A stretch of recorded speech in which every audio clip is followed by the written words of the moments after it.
This isn't just about a single training arc. This timeline covers Zenitsu's entire journey. In this timeline, Yoriichi Tsugikuni becomes his unseen mentor. He's like a past Avatar from Avatar: The Last Airbender.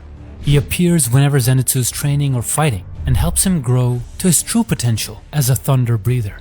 So let's get right into the video. The story starts the same way. Zenitsu is still the world's greatest simp and is looking to get married to a beautiful woman. He gets tricked by a woman and ends up in heavy debt. This part of the story is not going to change. This leads him to meet his mentor, Jigoro Kuwajima, the former Thunder Hashira. And this is where everything shifts, because this is also where Yoriichi shows up. Just like canon, Zenitsu trains with Jigoro and is only able to master the first style of thunder breathing, thunderclap and flash. Disappointed with his failure, he goes into the woods to do some training by himself. That's when Zenitsu meets Yoriichi's spirit. Yoriichi trains Zenitsu and teaches him proper swordsmanship. He even teaches him the basics of sun breathing. However, they both quickly realize that Zenitsu's body is not suitable for sun breathing, so Yoriichi focuses more on thunder breathing itself. He helps Zenitsu develop a much more powerful and refined version of thunder breathing.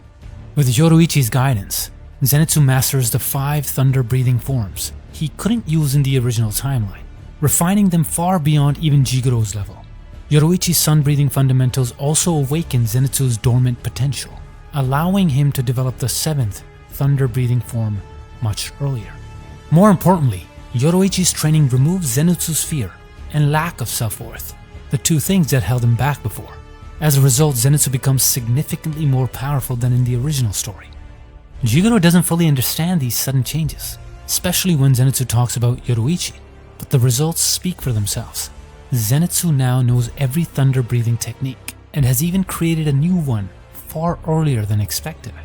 In the original timeline, the first time Zenitsu used the 7th form of thunder breathing, the Flaming Thunder God, was during his fight against Kaigaku in the Infinity Castle arc. But here he's already created it, before the final selection. This gives him a huge advantage compared to the original story. So during the final selection, Zenitsu kills the demons pretty easily. He's strong enough to fight and win against every demon in this area. The only one that gives him some trouble is the hand demon. But with Yoriichi's guidance and with Tanjiro's help, it's way easier than in the original timeline. They take him down together, becoming friends in the process. After this, Tanjiro and Zenitsu meet again during the Suzumi Mansion arc. This is the arc where we first saw Zenitsu's power in the original timeline. This time, he's a lot more useful in the battle. He doesn't fall asleep. He stays awake and protects the little kid while Tanjiro fights the drum demon. This was also where Zenitsu first met Nezuko and fell in love. The same thing happens this time, but he is a lot more composed. Being raised by Yoriichi has transformed him from a weak simp into a gentleman. He still pursues her, but is not down bad like before. The twist comes in the battle against Rui, the Lower Moon 5. In the original story, Zenitsu almost died from the poison of the spider demon. Here, he is much stronger, and he defeats the spider demon easily. He quickly goes to find Tanjiro and arrives just in time to see him use the Hinokami Kagura. Because of his training with Yoriichi, Zenitsu recognizes the sword techniques easily. Yoriichi sees this too and is both shocked and relieved that his sword techniques have been preserved for so long. Rui battles both Tanjiro and Zenitsu at the same time. They are pushed to their limits, but together they manage to defeat him. Giyu arrives just in time to witness this. When Kanao goes after Nezuko, Zenitsu steps in to help, but he still refuses to attack a girl. Nezuko and Tanjiro are still captured and taken to Kaguya Ubuyashiki. After Tanjiro finishes the Hashira meeting, he's sent to the Butterfly Mansion to rest and recover. There, Zenitsu and Tanjiro learn total concentration, breathing constant, and Zenitsu gets to spend time with his one true love at the same time. After Yoriichi nags him, Zenitsu finally talks about sun breathing with Tanjiro. He explained that he recognized the sword style that Tanjiro was using and offered to help him.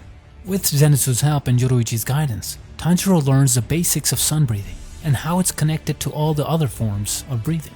In this version, Tanjiro learns all the Hinokami Kagura forms much earlier, though he still struggles to use them consistently because of the strain they put on his body.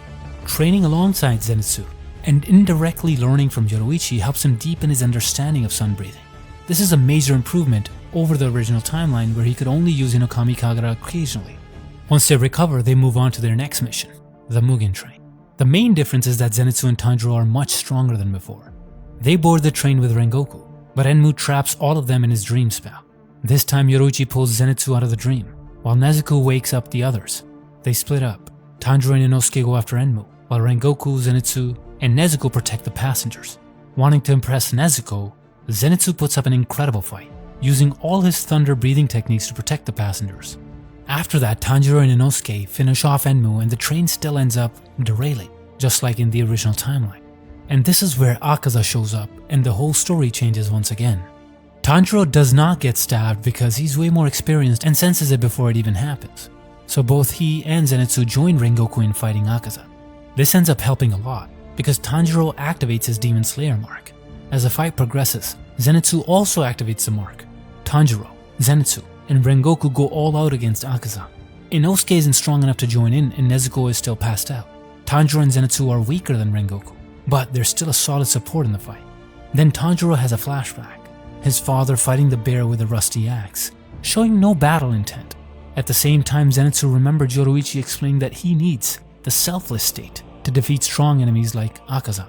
And in this version, both of them finally activate the selfless state. With it, they both cut off Akaza's head. Realizing he's about to die, Akaza accepts his end, destroys himself, and finally reunites with his wife in the afterlife. Now Tanjiro and Zenitsu have the Demon Slayer mark and the selfless state. The only thing they really need now is full mastery of the transparent world. They've seen brief glimpses of it, but they haven't mastered it yet. But at least now, Tanjiro knows how to activate the Demon Slayer mark at will. When they return, Tanjiro and Zenitsu explain everything to the Hashira. They break down how the mark activates and what conditions trigger it. After a quick rest at the Butterfly Mansion, we jump straight into the Entertainment District arc with Tengen. Let's skip all the setup and jump straight into the fight. Zenitsu was able to hold his own against Daki, and when Inosuke joins in, they end up having the upper hand in the fight. They basically wipe the floor with her, taking her down super quick and super easy. Tanjiro doesn't even have to get involved. Then the real Upper Moon 6 shows up, Gyutaro. With both him and Daki together, the fight would normally drag on. But in this timeline, Tanjiro is fully rested and has his Demon Slayer mark, and has a selfless state, which makes him insanely strong. He can hold his own against Gyutaro until Tengen joins in. At the same time, Zenitsu and Inosuke are fighting Daki. Once Tengen's in, the fight is basically over. Tengen is mostly immune to poison, which takes away Gyutaro's biggest advantage. With Inosuke and Zenitsu handling Daki, Tanjiro and Tengen take down Gyutaro way faster. And because of that, Tengen never loses his arm. With Nezuko helping to burn out the poison, both Tengen and Tanjiro are totally fine by the end. This makes the whole Entertainment District arc way quicker and way easier. And of course in this version, Tengen doesn't retire.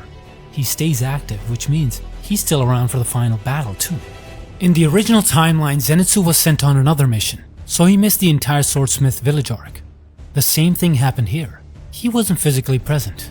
However, by this point, his influence had already caused several major changes to the story. Tanjiro is much better in sun breathing because of him, and Rengoku is still alive.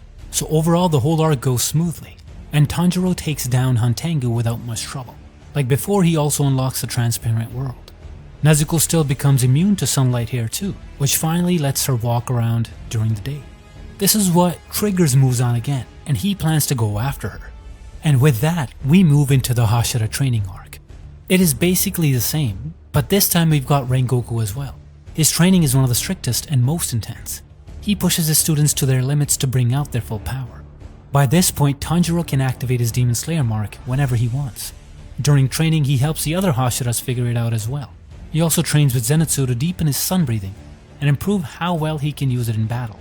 By the end of this arc, almost all the Hashira are able to push their limits and unlock their marks, except for Shinobu and Obanai. Zenitsu also learns about his master's death. Just like in the original timeline, the news hits him hard and pushes him to train even harder. From here, it's time for the final showdown. Just like before, Kaguya Obiyashiki sacrifices himself in a desperate attempt to destroy and weaken Muzan. Muzan survives, and all the Hashira rush in to attack him. As soon as they appear, Muzan traps everyone inside the Infinity Castle, kicking off the Infinity Castle arc. Now let's break it down, specifically who is fighting whom. First is Zenitsu against Kaigaku. This one is obvious. Zenitsu has been training harder than ever. At this point, he's easily Hashira level. He's mastered all the 6 forms of thunder breathing and even created a 7th form much earlier than before. He wrecks Kaigaku in just minutes, taking no hits at all. He then moves on, trying to find the next demon to kill. Next, we have the battle between Nakame against Obanai and Mitsuri. They try to distract Nakame so Yushiro can step in and take control of her abilities. For the battle against Upper Moon 1, Kokushibo, we've got Tanjiro, Zenitsu, Sanemi, Moichiro, and Gyome. It's a tough battle, but Zenitsu receives guidance from Yoriichi during the fight. He sees flashbacks of Yoriichi's past, learns why Kokushibo was jealous, and understands how tragic the story of the brothers is. Kokushibo puts up a great fight, but is defeated in the end. His head is cut off, and he stops trying to regrow another one. In the Upper Moon 2 battle, Shinobu tries to sacrifice herself again, but Giyu, Kanao, Rengoku, and Inosuke arrive just in time to save her. Doma isn't poisoned in this version, but he's heavily outnumbered and quickly overwhelmed. At the same time, Muzan notices Nakame has been compromised and kills her immediately. This makes the castle collapse and everyone ends up on the surface. At this point, we have Tanjiro, who has mastered the transparent world and sun breathing.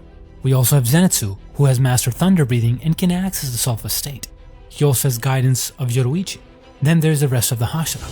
It's still a tough battle, even with Rengoku, Shinobu, and Tengen joining in. However, with Yoriichi's help, Zenitsu is able to see all 7 of Muzan's hearts. He communicates this to the entire attack team, and they manage to defeat Muzan. Muzan still turns Tanjiro into the Demon King, but he is stopped much quicker with the Hashira's help. They inject him with the antidote, and he returns to normal. Gyome still dies because of his injuries and because activating the Demon Slayer mark shortens his lifespan. Shinobu, Mitsuri, and Obanai manage to survive, but they are badly wounded. This timeline ends on a much happier note for Demon Slayer. The only bittersweet part is that Zenitsu activated the Demon Slayer mark, which means that he doesn't live as long with Nezuko.